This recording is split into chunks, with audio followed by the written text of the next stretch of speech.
Ukraine যুদ্ধের শান্তিপূর্ণ সমাধানের লক্ষ্যে মধ্যস্থতাকারী হিসেবে ২ জুলাই থেকে ১১ জুলাই পর্যন্ত ইউক্রেন, রাশিয়া, চীন ও যুক্তরাষ্ট্র সফর করেন হাঙ্গেরির প্রধানমন্ত্রী ভিক্টর অরবান।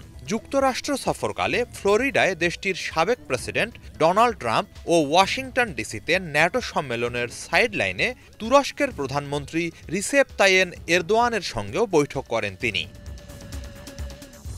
ওই বৈঠকের প্রেক্ষাপটে ইউক্রেন সংকট সমাধানে ইউরোপীয় ইউনিয়নের নেতাদের কাছে একটি প্রস্তাব পাঠিয়েছেন হাঙ্গেরির প্রধানমন্ত্রী। তার রাজনৈতিক উপদেষ্টা বেলাজ অরবান জানিয়েছেন, প্রস্তাবে ইউক্রেন রাশিয়া যুদ্ধের বাস্তবসম্মত মূল্যায়ন ও তার ভিত্তিতে করণীয় তুলে ধরা হয়েছে। ইউক্রেন যুদ্ধ বন্ধের চেষ্টায় মধ্যস্থতাকারী হিসেবে হাঙ্গেরির এই উদ্যোগের প্রশংসা জানিয়েছে চীন। এই ভূমিকাকে গঠনমূলক বলে উল্লেখ করেছে তারা।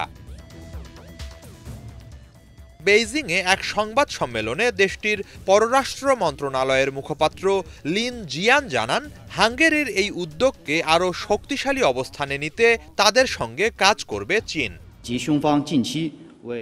এরই মাঝে হাঙ্গেরির এই প্রস্তাব নিয়ে দেশটির পররাষ্ট্রমন্ত্রীর সঙ্গে আমাদের পররাষ্ট্রমন্ত্রী এবং ওয়াং ইর ফোনে কথা হয়েছে। সে সময় প্রস্তাবটি নিয়ে বিস্তারিত আলোচনা হয়। ইউক্রেনের শান্তি প্রক্রিয়াকে এগিয়ে নিতে হাঙ্গেরির সাথে কাজ করতে আগ্রহী আমরা।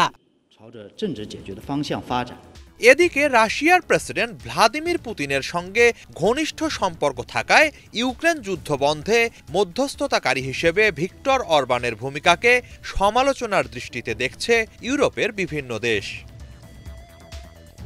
হিজল জোবায়ের, বাংলাভিশন।